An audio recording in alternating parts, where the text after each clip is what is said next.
Hello everyone, स्वागत है आप सभी का आपके अपने YouTube channel the math group में। आज के इस वीडियो में हम चर्चा करने वाले हैं कि कक्षा 12वीं गणित का जो पेपर है उसका पैटर्न किस प्रकार से रहने वाला है। इससे जस्ट पहले हमने कक्षा 10वीं गणित के बारे में बात की थी और वहां लगभग 98-99% पेपर जो हमने चर्चा की थी वही आया था। यहाँ भी हम कुछ सिलेक्टेड टॉपिक्स के बारे में बात कर लेते हैं, जो कि कक्षा 12 और कक्षा 10 जमीन आसमान का फर्क है। हम कह सकते हैं कि वहां पर शॉर्ट सिलेबस होता है, यहाँ पर सिलेबस बहुत ज्यादा मात्रा में विस्तृत रूप से है। हम सारी चीजों का रिवीजन एक बार ढंग से करें और सबका रिवीजन करने के बाद एक बार जो यहाँ पर बताया जा रहा है इनको विशेष रूप से हल कर ले। लगभग परीक्षा में यही सब कुछ देखने को हमें मिलेगा। तो चलिए करते हैं शुरुआत। अध्याय 1 की बात करें। अध्याय 1 में हम कुछ सीखे या ना सीखे, हमें इन 3 कंडीशन के बारे में जानकारी अवश्य होना चाहिए। वो क्या है? तो समतुल्य, सममित और संक्रामक ये होते क्या है? हमें एक दूसरे के बीच का रिलेशन बताना होता है कि कौन किससे संबंधित है, कौन किससे संबंधित है, कौन किससे संबंधित है, वगैरह वगैरह। इसमें कुछ पैटर्न है कि ए बिलोंग्स टू बी, फिर बी बिलोंग्स टू सी, ऐसा करके कुछ पैटर्न होता है। उस चीज को केवल और केवल आंकिक प्रश्न के रूप में से देख लें, क्योंकि लगभग पिछले 2 से 3 सालों के पेपर हम उठा के देखेंगे। एमपी बोर्ड जो है इनको डिजिट वाइज पूछता है कि 1 2 3 1 2 इस प्रकार से कौन किस में सम्मित है, समतुल्य और संक्रामक है, वो वगैरह कंडीशन। 2 पार्ट की बात करें, जो जैसा कि हम जानते हैं 2 पार्ट पूरा सर्व समीकरणों से यानी ट्रिग्नोमेट्री, इनवर्स ट्रिग्नोमेट्री से संबंधित है। उसमें क्या होगा? तो 2.1 कुछ नहीं है, साइन इनवर्स करके कुछ मान दिया है, उन मानों को हमें कन्वर्ट करना है। तो 2.1 हम ढंग से कवर करें। 2.2 के स्टार्टिंग के 4 प्रश्न या यहाँ लिखा है 1 से 6 तक, फिर 9वां 11वां 16वां और विविध का पहला दूसरा। इसमें भी अगर और ज्यादा डीपली जाए हम तो हम इसको यहीं तक रहने देंगे, हो जाएगा काम। 1 से 6 तक और 9वां 11वां, यहीं से हमारा पेपर में प्रश्न देखने को मिलेगा। 3 पार्ट की बात करें, आव्यूह जो कि एक बहुत सरल रचना है, उसमें हमें पंक्ति और स्तंभों के बारे में जानकारी होनी चाहिए और बेसिक चैप्टर है, कोई बड़ी बात नहीं है, छोटा बच्चा भी कर सकता है उस चैप्टर को। उसको हम ढंग से कर ले। और इसमें और अगर ज्यादा डीप जाएंगे तो वो a² 5i ऐसा करके कुछ पैटर्न है जिसमें i का मान ज्ञात करना है। वो भले 2 पंक्ति 2 स्तंभ के रूप में हो या 3 पंक्ति 3 स्तंभ के रूप में हो, उस पैटर्न को ढंग से कवर करें। 4 पार्ट सखंडज और सखंड का रूप है। इसमें क्या होता है कि हमें आव्यूहों का क्रॉस कनेक्शन बताना होता है और बीच में माइनस का चिन्ह मॉडुलस हल करना होता है। 4.1 जो कि बेसिक है इसका, ये हमने पढ़ाई होगा बहुत अच्छे से। और ज्यादा प्रश्न कहां से पूछेंगे तो हम कह सकते हैं 4.5 और 4.6 से हमारे प्रश्न देखने को मिलेंगे। 5 पार्ट क्या है? तो 5 पार्ट अवकलन है। अवकलन हमको आना चाहिए। 5.1 चूंकि हमें संबंध बताना है, उसको 2 3 बार परिभाषित करना होता है। वैसी कंडीशन 5.1 में है। और द्वितीय कोटि के सापेक्ष अवकलन जो कि 5.7 में है। और 5.6 के स्टार्टिंग के 6 प्रश्न हम व्यवस्थित रूप से कर ले। इन सब में भी प्रश्न कहां से आएगा उसके बारे में हम लास्ट में चर्चा करेंगे। 6 पार्ट चले, 6 पार्ट छोटा ही है, ज्यादा हम अलग से नहीं उलझे। हमें केवल और केवल इस 6.1 जो कि शायद हवा के बुलबुले, गुब्बारा कितना आयतन फैलाएगा वगैरह करके कुछ पैटर्न है, हम पिछले 2 से 3 सालों के पेपर उठाएंगे, उस पैटर्न को कैच करेंगे और वहीं से हमारा पेपर बैठेगा। 6.2 की बात करें, वर्धमान ह्रासमान जो कि एक नॉर्मली द्विघात समीकरण दी जाएगी या त्रिघात समीकरण या बहुपद दिया जाएगा, उसमें किस प्रकार से हम इस वर्धमान को लागू कर सकते हैं या ह्रासमान को लागू कर सकते हैं, उस चीज को हमें बताना।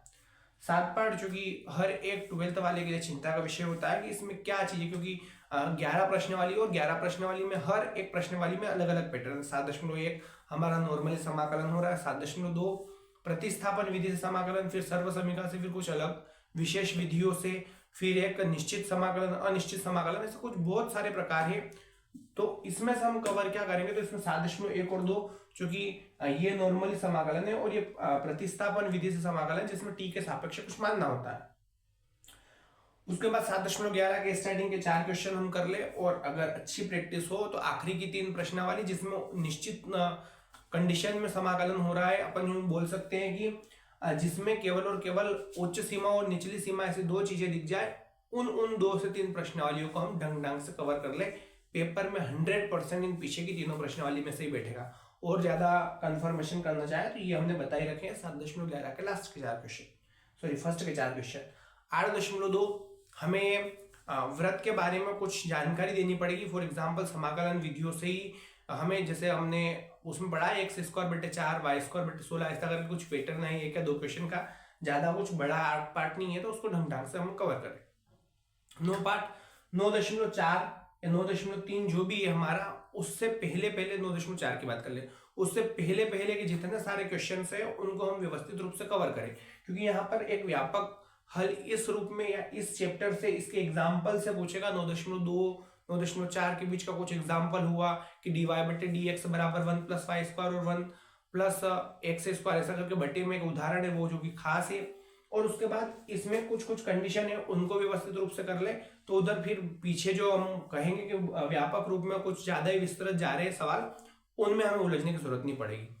फिर यहाँ पे बात करें अपन 10 पार्ट में, तो 3-4 चीजें, एक तो प्रक्षेप पर A का B पर प्रक्षेप पे क्या होगा, फिर एक अनुदिश मात्रक होता है वो चीज हम निकालना सीखे, और सदिश गुणनफल हम निकालना सीख ले, यानी स्पष्ट तौर पर 10.2 और 10.3 हमें पूरी आ जानी चाहिए। 11 पार्ट में क्या है, तो 11.1 तो नॉर्मली कुछ नहीं, हमें केवल और केवल कोण के बारे में बात करनी है, और 11.2 हमें कुछ समझ में आए या ना आए। 10 से लेकर 17 तक यहाँ से क्वेश्चन 100% आने की संभावना है और पूर्ण रूप से आएगा, क्योंकि यही चीज हर साल कॉपी पेस्ट होती है। रेखिक प्रोग्रामन क्या है, तो रेखिक प्रोग्रामन चूंकि हमें एक ग्राफ के माध्यम से बताना होता है कि y अक्ष किस तरफ, x अक्ष किस तरफ, उसमें हमें गोट के बताना होता है कि ये छायांकित भाग होगा, ये छायांकित भाग नहीं होगा, वगैरह वगैरह। तो ये बहुत बेसिक चैप्टर है, इसमें कोई समस्या नहीं, और ये हर बार प्रथम चतुर्थांश के साथ ही छायांकित होगा।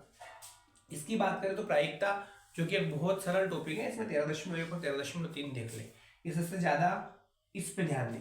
अब इसमें बात कर लेते हैं पेपर क्या आएगा, तो हम बोल सकते हैं एक पार्ट में से समतुल्य सममित संक्रामक हमें मिल जाएगा, 2 पार्ट में से हमें 2.2 के स्टार्टिंग के 4 क्वेश्चन मिल जाएंगे, 3 पार्ट में आई का पैटर्न हमें देखने को मिलेगा।